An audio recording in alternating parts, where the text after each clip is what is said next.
Six seismograph workers have daytime Sasquatch encounter near Aspen Mountain. The sighting and encounter happened around noon on an overcast day in a dark timber and aspen forest with high hills covered in sagebrush and patches of snow up to 4 feet deep, with some washouts and small creeks. A man that wants to remain anonymous claims to be one of the six crew members dropped off by a helicopter in the Uinta Mountains by a seismograph company, and after several hours of work, they all had an encounter with Bigfoot. He told us to read their report number 12884 on the BFR website. Here is that report. I was 19 years old at the time. I had just gotten out of high school just 6 months before. I had just gotten a job with the seismographic company. My cousin also got on that same company. We were given a holiday break in December and told we would relocate to a town 56 miles south of Diamondville called Evanston, Wyoming, after the holidays. After the holidays, my cousin and I relocated with the crew to Evanston. We worked together on a crew of 6 men putting down and picking up seismic jugs. A van or helicopter would take us out to our work site from our base operation in Evanston every morning and pick us up every night and take us back to Evanston. This went on day in, day out for about 3 weeks as we worked in the Uinta Mountains southeast of Evanston without anything unusual happening. You would see the occasional mule deer or elk. On the morning of the 15th of January, our boss told us that he wanted the crew to go into the mountains and get some jugs that we had set up 2 days before. He said he wanted some volunteers to do this job because there was a big winter storm moving in and we might get caught on the mountains, but that he would pay us double if we did this. So my cousin and I, along with 4 other guys, said we would do the job. They flew us out to work site at around 7:30 a.m. We started picking up jugs and bagging them up. It was cold and overcast. We were wearing snowshoes and were going along at a pretty good clip. We stopped and took a short water break around 10 a.m., then went back to work. At around 11 a.m., it cut loose and started snowing lightly. But we kept on working until we made it to the top of this little hill at around 12:15 p.m. We stopped for lunch on top of this hill overlooking some heavy black timber. We started a little cooking fire to cook our lunches and to warm ourselves up. As we sat there talking about how many jugs we still had to pick up, we figured it would be around 2 p.m. before we would be done with this job. As we talked, one of the guys pointed down the hill and said, "Look, there's a bear."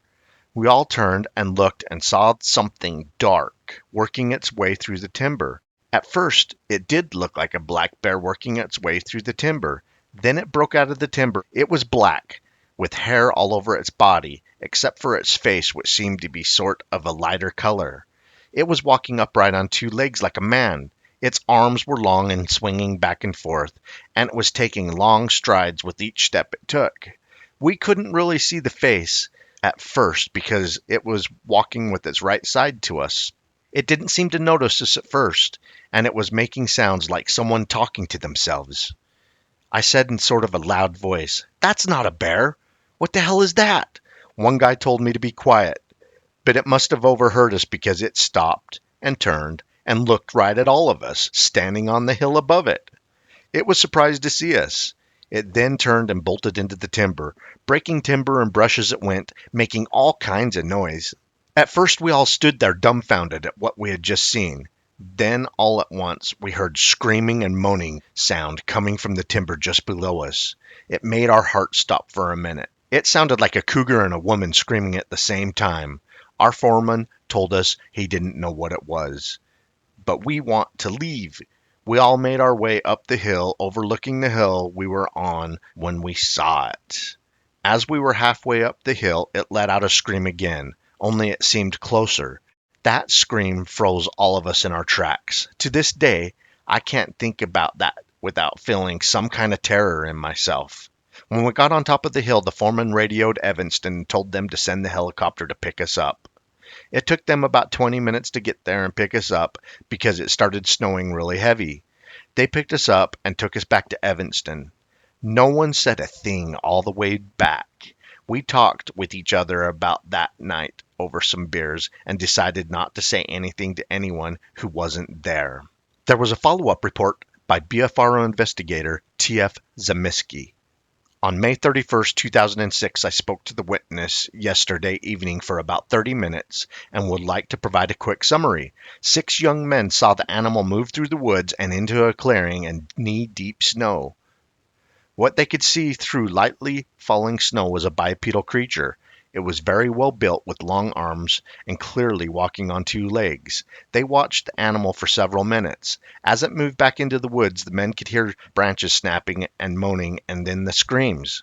He remembers 3 screams, each lasting several seconds, with about 5 minutes between each scream. The 6 men did return nervously the next day to finish collecting the jug.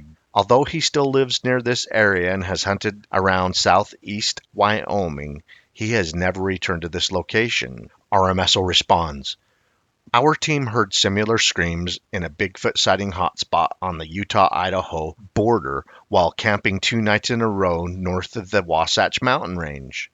To all of us, it sounded like a roaring woman in distress. However, we knew that no human could actually make that kind of sound or have the lung capacity to keep the kind of scream going for as long without taking a breath. The next day we found Bigfoot-shaped tracks in the mud and water near a creek that wasn't too far from these vocalizations. This seismic crew Bigfoot encounter has been a favorite of mine because of the area, and so far 2 of the 6-man crew have come forward to report the event. We have been into the area investigating Bigfoot tracks and sighting reports around Meeks Cabin Reservoir, Mountain View, Wyoming, and many other places in the Uinta Mountains. We have seen compelling Bigfoot evidence to go along with the multitude of reports over the years from many people that have had encounters with this elusive creature. 2 of our team members had an encounter with one of these creatures near Manorlands in the early 90s. Not only did they see it from the cabin porch light, the Bigfoot tossed large broken branches onto the deck of the cabin and at one point slapped the side of the cabin with such force that the impact and sound could not be replicated by them or many other witnesses that saw the creature stalking the woods around the cabin. So many other reports near the Boy Scout camp, Whitney Lake, Lily Lake, Mount Baldy, and spread out surrounding the Uinta mountain range from Utah, Wyoming, and Colorado. Hope you guys enjoyed this Bigfoot sighting report in a Bigfoot hotspot at the Uinta Mountains. Keep on watching. We're going to keep on squatching.